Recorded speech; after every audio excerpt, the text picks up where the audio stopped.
గుంటూరు జిల్లా తాడికొండ మండలం కంతేరు గ్రామానికి చెందిన వైఎస్ఆర్సీపీ ఎంపీటీసీ సభ్యురాలు కల్పనను అక్రమంగా అరెస్ట్ చేయడం అన్యాయమని వైసీపీ రాష్ట్ర SC cell working president Kommuri Kanakarao అన్నారు. ఈ సందర్భంగా తాడేపల్లి క్రిస్టియన్ పేటలో అంబేద్కర్, వైఎస్ రాజశేఖర రెడ్డి విగ్రహాలకు వైసీపీ ఎస్సీ నాయకులు పాలాభిషేకం నిర్వహించి పూలమాలలు వేసి ఘనంగా నివాళులర్పించి దళిత మహిళల అక్రమ అరెస్టుకు వ్యతిరేకంగా నిరసన తెలిపారు. అనంతరం కొమ్మూరి కనకారావు వైఎస్ఆర్సీపీ గుంటూరు జిల్లా ప్రధాన కార్యదర్శి ఎస్సీసెల్ నాయకులు ఈదులమూడి డేవిడ్ రాజు మీడియాతో మాట్లాడారు. ఇంకా ఈ కార్యక్రమంలో రాష్ట్ర ఎస్సీసెల్ ప్రధాన కార్యదర్శి ముదిగొండ ప్రకాష్, నియోజకవర్గ పంచాయతీరాజ్ అధ్యక్షులు ఈపూరి ఆదం, తాడేపల్లి పట్టణ ఎస్సీసెల్ అధ్యక్షులు చిలుకోటి శ్రీనివాస మధు, గుంటూరు జిల్లా ఎస్టీసెల్ అధ్యక్షులు మేడ వెంకటేశ్వరరావు, పండు, బాలసాని అనిల్, బత్తుల దాసు, పెరికే బాబు, అమృతరావు, కాండ్రు నాగరాజు, ఇసుకపల్లి అనిల్, బేతం భాస్కర్, చిన్నం అనిల్, బుర్రా శ్రావణ్, గంజి షణ్ముఖ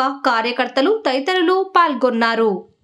వైఎస్ఆర్ కాంగ్రెస్ పార్టీ ఎస్సీ విభాగం ఆధ్వర్యంలో తాడేపల్లి క్రిస్టియన్పేటలో భారత రాజ్యాంగ నిర్మాత డాక్టర్ బిఆర్ అంబేద్కర్ గారి విగ్రహానికి, అదేవిధంగా రైతు బాంధవుడు, ప్రజలకి మేలు చేసి ప్రజల గుండెల్లో స్థిరస్థాయి గూడుగట్టినటువంటి వైఎస్ రాజశేఖర రెడ్డి విగ్రహాలకి పాలాభిషేకం చేయడం జరిగింది. ప్రధాన ఉద్దేశం ఏంటంటే, నిన్నగాక మొన్న మన పక్కనటువంటి తాడికొండ నియోజకవర్గం కంతేరు గ్రామంలో కంతేరు ఎంపీటీసీ వల్పర్ల కల్పన గారిని అర్ధరాత్రి పూట అమానుషంగా ఒక మహిళ అనేటువంటి గౌరవం లేకుండా, ఒక ప్రజాప్రతినిధి అనేటువంటి గౌరవం లేకుండా చట్టానికి వ్యతిరేకంగా అక్రమంగా అరెస్ట్ చేయడానికి నిరసనగా, అదేవిధంగా నిన్న చిలకలూరుపేటలో ఒక బీసీ మహిళ మాజీ మంత్రి అయినటువంటి విడుదల రజనీ గారిని పైన అక్కడ స్థానిక పోలీసులు దూషించేటువంటి సంఘటనల్ని, ఈ రెండు కార్యక్రమాల్ని ఆసరా చేసుకొని ఈరోజు భారత రాజ్యాంగ నిర్మాత అయినటువంటి డాక్టర్ బిఆర్ అంబేద్కర్ గారు ఈ సమాజానికి, ఈ దేశానికి, ప్రజలకి ఒక రక్షణ కౌశలంలాగా రాజ్యాంగం ఇస్తే, ఆ రాజ్యాంగాన్ని పక్కన పెట్టి ఒక రెడ్ బుక్ రాజ్యాంగం ద్వారా ఈ రాష్ట్రంలో ఎన్డీఏ కూటమి అధికారులకు వచ్చినటువంటి 11 నెలల కాలంలో ఒక రాక్షస క్రీడ కొనసాగుతున్నటువంటి నేపథ్యంలో ఇప్పటివరకు ఈ 11 నెలల పాలనలో ఎస్సీ, ఎస్టీ, బీసీ మహిళలటువంటి తారతమ్యం లేకుండా ఇప్పటికి దాదాపు 700 అక్రమ కేసులు పెట్టి ఒక భయం కంపినటువంటి పరిపాలన కొనసాగిస్తున్నటువంటి నేపథ్యంలోనే అయితే వల్పర్ల కల్పన గారి విషయం కావచ్చు, విడుదల రజనీ గారి సంఘటనలు సంబంధించినటువంటి ఆ మహిళల్ని అసభ్యంగా, అక్రమంగా, చట్ట వ్యతిరేక కార్యక్రమాలతోటి చట్ట వ్యతిరేకంగా అర్ధరాత్రి పూట ఏదైతే సుప్రీంకోర్టు మార్గదర్శకాలకి వ్యతిరేకంగా అరెస్టు చేస్తూ ఆ విధంగా పోలీసు తీరుకి నిరసనగా ఈరోజు ఇక్కడ ఈ కార్యక్రమం చేపట్టడం జరిగింది. ఈరోజు దేశంలో 3 పార్టీలు కలిసి ఒక కూటమిగా ఏర్పడి గత ప్రభుత్వం మిమ్మల్ని ఇబ్బంది పెడతా ఉంది, మేము వస్తే ఒక మంచి పరిపాలన ఇస్తాము, మీకు చక్కని పథకాలు ఇస్తామని చెప్పేసి ఒక అలివిగాని హామీలు ఇచ్చి సూపర్ 6 అనే పథకాలతోటి ప్రజలకు మొత్తం ఆశ కల్పిస్తే ఆ ప్రజల పాపం అమాయకంగా మోసపోయి వీళ్ళేదో వస్తున్నారు, ఏదో హామీలు ఇస్తున్నారు, పవన్ కళ్యాణ్ గారంట ఆయన ఏదో నేను ప్రశ్నిస్తానన్నాడు కాబట్టి ఖచ్చితంగా ఈరోజు ఈ పరిపాలన ఈ కొత్త కూటమి అధికారులకు వస్తే మనకి ఏదో మేలు జరిగిందని చెప్పేసి వాళ్ళు ఎన్నుకున్న పాపానికి ఈ 11 నెలల కాలంలో ప్రజలకు ఏం జరిగిందంటే సూపర్ 6 లేదు, చివరికి ఏంటంటే ప్రశ్నిస్తే, అడిగితే దాడులు, అక్రమాలు, కేసులు చేసే పరిస్థితి మనకు కనపడతా ఉంది. ఈరోజు ఆంధ్ర రాష్ట్రం మొత్తం చూస్తూ ఉంటే మొత్తం సహజ వనరులు మొత్తం దోసుకుంటున్నటువంటి పరిస్థితి మనకు కనపడుతూ ఉంది. సూపర్ 6 లేదు, ఉచిత ఏదైతే బుస్ అన్నారో అది లేదు, అదేవిధంగా తల్లికి వందనం లేదు, అదేవిధంగా నిరుద్యోగ భృతి లేదు. ఈ విధంగా ఏదైతే 11 నెలల కాలంలో వాళ్ళు ఏదైతే సూపర్ 6 హామీలు అమలు చేయలేక అడుగుతారు కాబట్టి, ప్రశ్నిస్తారు కాబట్టి, ప్రశ్నించే గొంతుల్ని మొత్తం నొక్కడం కోసం మాత్రం ఈరోజు రెడ్ బుక్ రాజ్యాంగాన్ని అమలు చేసే విధంగా చట్టాల మొత్తాన్ని పక్కన పెట్టి వాళ్ళు రాసుకున్నటువంటి ఏదైతే రెడ్ బుక్ రాజ్యాంగాన్ని అమలు చేసేటువంటి చర్యల్లో భాగంగానే కల్పన గారి మీద అర్ధరాత్రి పూట మహిళనట్టు గౌరవం లేకుండా, అయ్యా నేను నైట్ నిద్రలో ఉన్నాను, నైటీతో ఉన్నాను, నేను నైటీ మార్చుకొని నేను ఎక్కడా కూడా మీకు చట్టానికి వ్యతిరేకంగా నేను పనిచేయను, మీకు నేను చీర మార్చుకొని వస్తానన్నా కూడా లేదని చెప్పేసి మహిళ అనేటువంటి ఒక విచక్షణ లేకుండా ఈరోజు ఆంధ్రప్రదేశ్ మొత్తం ప్రపంచం మొత్తం కూడా మాతృ దినోత్సవం చేసుకున్నటువంటి ఈ సందర్భంలో మహిళలకి మాతృ ఏదైతే తల్లులకైతే ఉన్నారో ఆ తల్లి పాల్గొన్నటువంటి కల్పన కావచ్చు, అదేవిధంగా ఈ రాష్ట్రానికి ఒక మంత్రిగా పనిచేసినటువంటి ఏదైతే మన రజనీ గారిని ఏదైతే అక్కడ ఉన్నటువంటి లోకల్ సిఐ గారు సుబ్బరాయుడు గారు అసభ్యంగా మాట్లాడే విషయం చూస్తున్నప్పుడు ఈ ప్రభుత్వం మహిళా వ్యతిరేక ప్రభుత్వం. ప్రశ్నిస్తూ ఉంటే అడుగుతూ ఉంటే రాజ్యాంగం మొత్తం పక్కన పెట్టి కేవలం రెడ్ బుక్ రాజ్యాంగం వేసే చర్యల్లో భాగంగానే ఈరోజు వాళ్ళు అనుకున్నటువంటి చట్టాలు మొత్తం పక్కన పెట్టి కొత్త చట్టాలు లేని చట్టాలని ఎప్పుడో దాదాపు 7 సంవత్సరాల క్రితం ఏదైతే శ్రీకాంత్ రెడ్డి అనేటువంటి ఏదైతే మన విడుదల రజనీ గారు అనుచరుడు ఉంటే అతన్ని 7 సంవత్సరాల క్రితం పెట్టిన ఆ కేసు మొత్తాన్ని దుమ్ము దులిపి మళ్ళీ రీఓపెన్ చేసి నీ కారులో అతను అడగట్టి మేము అరెస్ట్ చేస్తామంటే ఎఫ్ఐఆర్ ఉందా, నోటీసులు ఇస్తున్నారని చెప్పేసి అంటే మాకు తెలియదు. మేము ఈరోజు మొత్తం కూడా చట్టాన్ని పక్కన పెట్టేసి మేము అనుకున్న పని మేము చేస్తామని చెప్పేసి ఎవరి కళలు ఆనందం కోసం చంద్రబాబు నాయుడు గారు, పవన్ కళ్యాణ్ గారు, అదేవిధంగా లోకేష్ గారి యొక్క కళలు ఆనందం కోసం ఈరోజు ఒక రాక్షస ఆనందాన్ని ఈరోజు ఆంధ్రప్రదేశ్ మొత్తం రుద్దేటువంటి పరిస్థితి ఈరోజు ఈ 2 సంఖ్యలు మనం చూస్తున్నటువంటి పరిస్థితి మనం చూస్తూ ఉన్నాం. ఇంత రక్షించాలని చెప్పేసి ఆ మహానుభావుడు అయితే భారత రాజ్యాంగం ఉన్నారా ఈ దేశానికి ఈ ప్రజలకు మొత్తం ప్రజాస్వామ్య దేశంలో ప్రజలకి ఒక రక్షణ కౌశించినటువంటి రాజ్యాంగం మొత్తం పక్కన పడతా ఉంది. రాజ్యాంగం మొత్తం తూట్లో పడిసి ఒక కొత్త రాజ్యాంగాన్ని రెడ్ బుక్ రాజ్యాంగం రూపంలో అమలు చేసినటువంటి ఈ దుష్ట శక్తుల పాలనలో ప్రజలకు రక్షణ లేకుండా పోయింది. కాబట్టి అందుకే మహానుభావుడా డాక్టర్ బిఆర్ అంబేద్కర్ గారు మీరు మాకేది ఇచ్చినటువంటి రాజ్యాంగం మొత్తం ఈరోజు రచిస్తూ ఉంది. మా హక్కులు కాపాడినాయా, మా మహిళలను కాపాడండి, ప్రశ్నించేటువంటి గొంతులు మొత్తం నొక్కుతారని చెప్పేసి ఈ బాహ్య ప్రపంచానికి తెలియజేయడం కోసం ఈరోజు ఈ కార్యక్రమం చేయడం జరిగింది. ఈ కార్యక్రమంలో పెద్దలు డేవిడ్ రాజు గారు, అదేవిధంగా ఆదాం గారు, మధు గారు, అదేవిధంగా ప్రకాష్ గారికి స్థానికున్నటువంటి మా ఎస్సీ లీడర్లు మొత్తం కూడా ఈరోజు ఈ ప్రభుత్వానికి ఏదైతే చెవులుండి వెళ్ళని ప్రభుత్వానికి, కళ్ళుండి చూడటువంటి ఈ కపోతున్నటువంటి ప్రభుత్వానికి ఈ ఆంధ్ర రాష్ట్రంలో ప్రజల పక్షాన భారత రాజ్యాంగం మొత్తం కూడా మంటగలుపుతున్నటువంటి నేపథ్యంలో ఒక్కసారి కళ్ళు తెరవాలని చెప్పేసి ఆ మహానుభావుల విగ్రహాన్ని పాలాభిషేకం చేసినటువంటి పరిస్థితిలో ఇక్కడ పాల్గొంటే ప్రతి ఒక్కరికి, అదేవిధంగా మీ మీడియా ద్వారా ఈ ప్రపంచానికి ఈ వాస్తవాలు తెలియజేయడం కోసం మీ అందరూ కూడా హృదయపూర్వకంగా తెలియజేస్తూ ఇప్పటికీ చంద్రబాబు నాయుడు గారు 11 నెలల పాలనలో నువ్వు ఏం చేశావంటే మంచి ప్రభుత్వం అనేది 100 రోజుల పాటు చేసుకున్నారు, కానీ ఇది మంచి ప్రభుత్వం కాదయ్యా, ఇది ముంచే ప్రభుత్వం అనేది వాళ్ళు చెబుతున్నటువంటి ఈ సంఘటనలు మొత్తం చూస్తున్నప్పుడు మనకు అర్థమవుతా ఉంది. ఈరోజు పేపర్లు చూస్తే ఎక్కడో చోట ఒక మహిళ మీద అత్యాచారం, ఒక బాలిక మీద అత్యాచారం, ఒక పేదలు మొత్తం కూడా ఆత్మహత్య చేసినటువంటి రైతులకు సరైన పంట గిట్టుబాటు లేకుండా చచ్చిపోయినటువంటి పరిస్థితి మనం చూస్తూ ఉన్నాం. ఇదే మీరు కోరుకున్నటువంటి ప్రజాస్వామ్యం, ఇదే మీరు ఇచ్చేటువంటి ప్రజలకు ఇచ్చేటువంటి మంచి ప్రభుత్వం. ముగ్గురు కలిశారు కదా, ప్రజల మొత్తానికి బోటుకు వాగ్దానాలు ఇచ్చారు కదా, మీరు సూపర్ 6 అన్నారు కదా, ఆ సూపర్ 6 అమలు చేయలేక దాన్ని నెరవేర్చలేక ప్రజల మొత్తాన్ని తప్పుదారి పెట్టించే క్రమంలో భయకంపితులు చేయడం కోసం మాత్రం అరిసే గొంతులు ఒక్కడం కోసం అయితే ఇలాంటి చర్యలు మొత్తం తీవ్రంగా ఖండిస్తూ ఉన్నాం.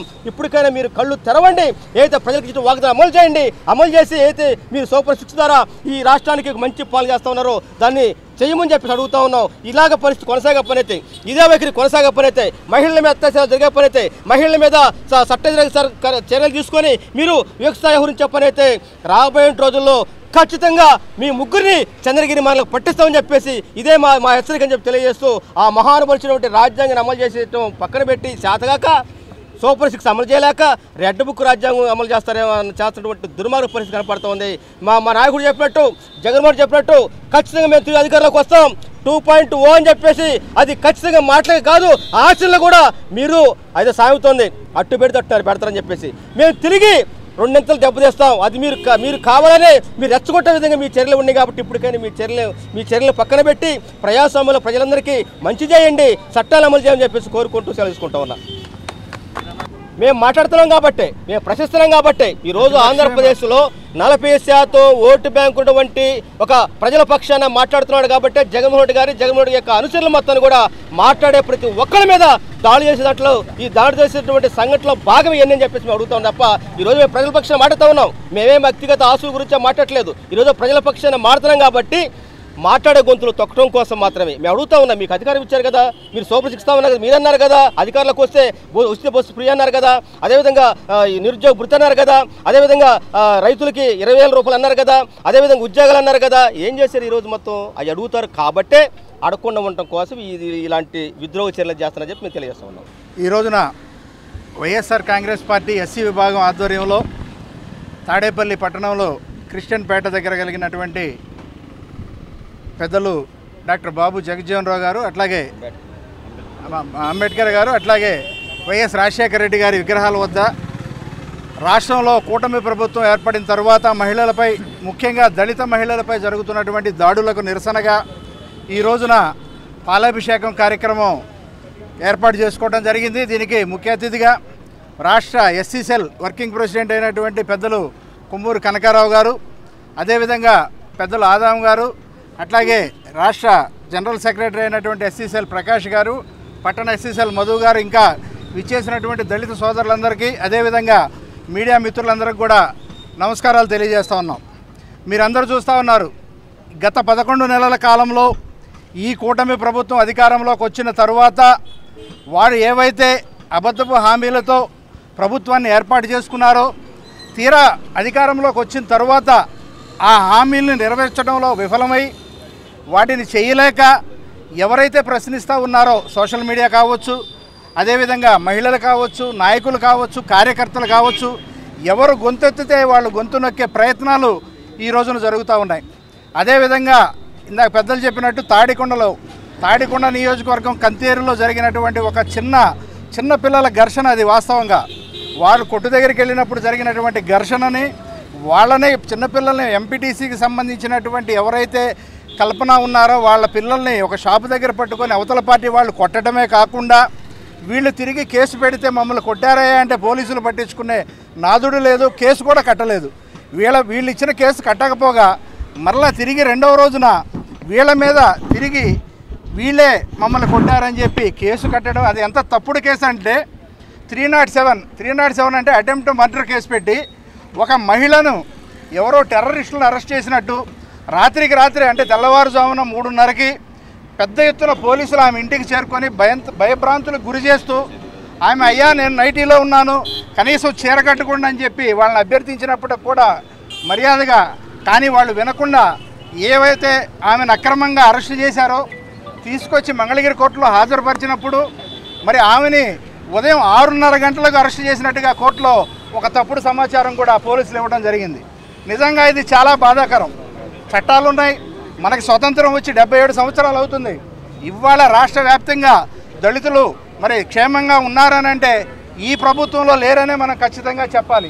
ప్రతిరోజు ఏదో ఒక రూపంలో ఏదో ఒక విధంగా దళితుల్ని, ముఖ్యంగా దళిత మహిళల్ని వేధించే కార్యక్రమంలో భాగంగా ఇవాళ కంతేరులో జరిగినటువంటి సంఘటనని మనం ఖచ్చితంగా గుర్తు చేసుకోవాలి. ఎందుకంటే ఒక మహిళను కానీ ఎవరినైనా అరెస్ట్ చేయాలని అంటే ఉదయం సూర్యోదయం తర్వాత లేకపోతే సూర్యాస్తమయం లోపు చేయాలి తప్ప అట్లా అర్ధరాత్రి వచ్చి భయభ్రాంతులు చేసి వాళ్ళు ఎక్కడికో పారిపోతారన్నట్టు లేని తప్పుడు కేసు పెట్టి 307 సెక్షన్ 7 అనే సెక్షన్ వేసి వాళ్ళని కనీసం అవతల వాళ్ళకి ఏమైనా దెబ్బలు తగిలినాయా అంటే ఏమీ లేదు, కనీసం డాక్టర్ సర్టిఫికెట్ కూడా లేదు.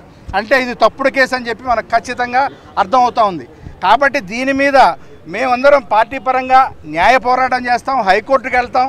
మీరు పెట్టినటువంటి తప్పుడు కేసుల్ని చట్టపరంగానే మేము ఎదుర్కొంటాము. జగన్మోహన్ రెడ్డి గారు వాళ్ళు ఒకటే చెప్పారు, ఆయనకు ముఖ్యంగా మహిళలన్నా అదేవిధంగా దళితులన్నా అమితమైనటువంటి ప్రేమ మనం చూసాం. గత ప్రభుత్వంలో ఆయన అధికారంలో ఉన్నప్పుడు దళితుల పక్షాన నిలబడి అనేక రకమైనటువంటి అభివృద్ధి సంక్షేమ కార్యక్రమాలు నవరత్నాల రూపంలో అందిస్తే ఇవాళ మీరు అబద్ధాలు చెప్పి మరి జగన్మోహన్ రెడ్డి గారు చెప్పినటువంటి నిజాల్ని నమ్మకుండా కేవలం ఆ కూటమి ప్రభుత్వం చెప్పినటువంటి అబద్ధాలను నమ్మి మీరు ఇవాళ అధికారంలోకి తీసుకొస్తే మీరు చేస్తున్నది ఏమిటి?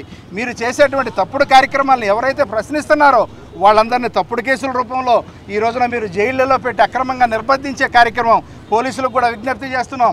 ఎప్పుడు కూడా ఒకే ప్రభుత్వం అధికారంలో ఉండదు, ప్రభుత్వాలు మారుతూ ఉంటాయి. మీరు అధికారులు ఎవరి దగ్గర అయినా అందరి దగ్గర పనిచేయాల్సినటువంటి బాధ్యత మీ దగ్గర ఉంది.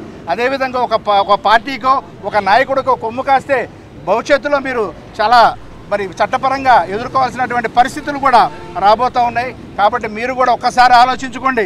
ఈ రోజున జగన్మోహన్ రెడ్డి గారు చేపట్టినటువంటి గత కార్యక్రమాలు ప్రభుత్వాన్ని ప్రజలు గుండెల్లో పెట్టుకున్నారు. కాబట్టి మొన్న ఎలక్షన్లో 40% ఓటింగ్లో మేము ప్రతిపక్షంగా ఉన్నప్పటికీ కూడా జగన్మోహన్ రెడ్డి గారు మళ్ళీ నిరంతరం ప్రజల మధ్యనే ఉంటూ వీళ్ళు చేసినటువంటి వైఫల్యాలని ఎప్పటికప్పుడు ఎండగట్టు చేస్తూ ఉన్నాడు. ముఖ్యంగా దళితులమైనటువంటి మేము ఒకటే చెప్తా ఉన్నాం, మేము ఎప్పుడూ కూడా ఇందిరాగాంధీ గారి టైం దగ్గర నుంచి కాంగ్రెస్ పార్టీ హయాం నుంచి దళితులు ఎప్పుడు కూడా కాంగ్రెస్ పార్టీ వెంట, ఈ రోజున వైఎస్ఆర్ కాంగ్రెస్ పార్టీ వెంట నడుస్తూ ఉన్నారు. దానికి ఒక మంచి చేస్తారో ఎవరైతే వాళ్ళకి మంచి కార్యక్రమాలు చేస్తారో అటువంటి ప్రభుత్వాలకు ఎప్పుడు కూడా దళితులు మద్దతుగా ఉంటారు.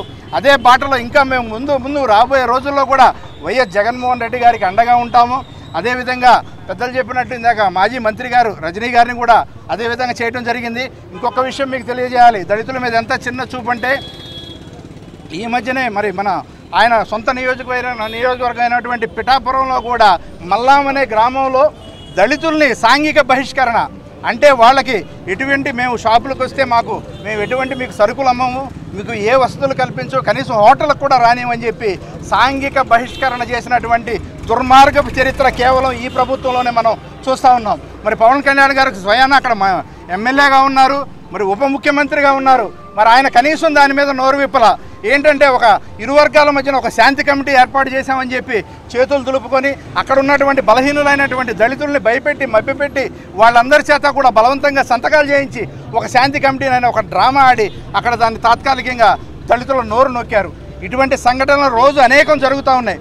కాబట్టి మీరు ఒక్కటే విఘ్నులైన ప్రజలు గమనించాలి, ఏ ప్రభుత్వంలో ప్రజలు క్షేమంగా ఉన్నారు, ఏ ప్రభుత్వంలో దళితులకు రక్షణ కలిగింది, ఏ ప్రభుత్వంలో పేదవాడికి మేలు జరిగింది, ఏ ప్రభుత్వంలో అందరూ సుఖ సంతోషాలతో ఉన్నారనేది మీరు ఒక్కసారి ఆలోచించండి. ఇప్పుడు జరుగుతున్నటువంటి ఈ ప్రభుత్వ వ్యతిరేక విధానాలు, గతంలో చేసినటువంటి మంచి పనులను కూడా ఒక్కసారి మీరు బేరీజ్ వేసుకోండి.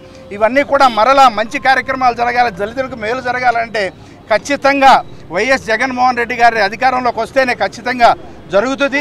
అందుకు మేమందరం కూడా దళితులుగా ఐక్యంగా ఉండి రాబోయే రోజుల్లో మళ్ళీ జగన్మోహన్ రెడ్డి గారిని ముఖ్యమంత్రి చేసుకొని ఈ రాష్ట్రానికి మంచి బంగారు భవిష్యత్తుని ఇవ్వటం కోసం మేమంతా పనిచేస్తామని చెప్పి ఈ సందర్భంగా తెలియజేసుకుంటూ రాబోయే రోజుల్లో వైఎస్ఆర్ కాంగ్రెస్ పార్టీ బలోపేతం కోసం ఇక్కడ ఉన్నటువంటి ప్రతి కార్యకర్త నాయకుడు ఈ రోజు నుంచే కంకణబద్దులై మనం మళ్ళీ అధికారంలోకి రావడానికి పనిచేస్తామని తెలియజేస్తూ ఈ అవకాశం ఇచ్చినటువంటి మా పెద్దలందరికీ కూడా ధన్యవాదాలు తెలియజేస్తూ సెలవు తీసుకున్నాం. కూడా వెళ్ళడానికి సిద్ధంగా ఉన్నాం.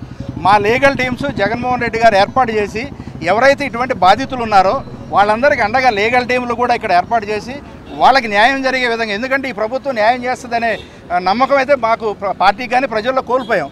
కాబట్టి చట్టపరంగా కూడా వాళ్ళ మీద ఎవరైతే తప్పుడు కేసులు పెట్టి అధికారులు వేధిస్తున్నారో వాళ్ళ మీద కావచ్చు, లేకపోతే ఎవరైతే ఇట్లా చట్ట వ్యతిరేకంగా ఇటువంటి అరెస్టులు కానీ లేకపోతే ఇబ్బంది పెట్టే కార్యక్రమాలు చేస్తున్నారో అది చట్టపరంగా కూడా పోరాటం చేయడానికి కూడా సిద్ధంగా ఉన్నాం.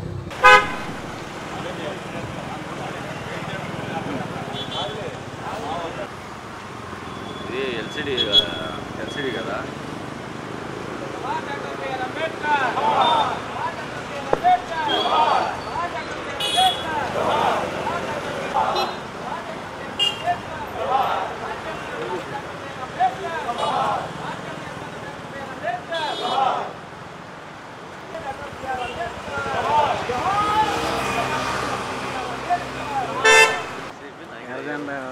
ఎర్రజెండా పెట్టినాడు, పెట్టమ్మా.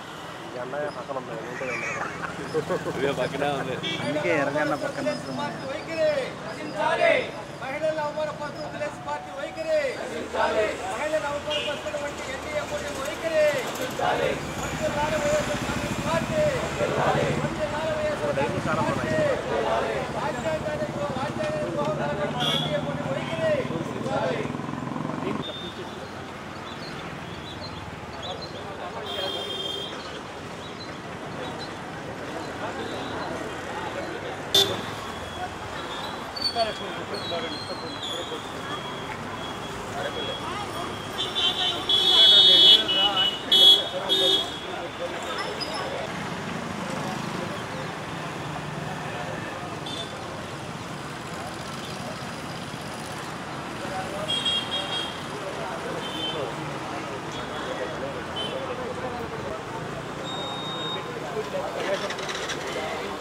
స్కూటీ సరిపోతుందా?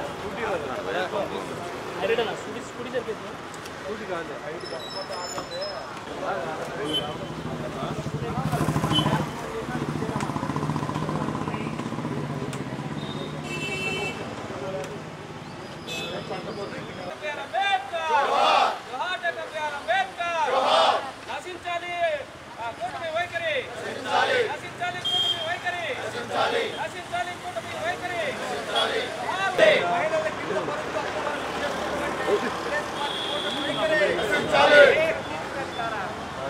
చేతులు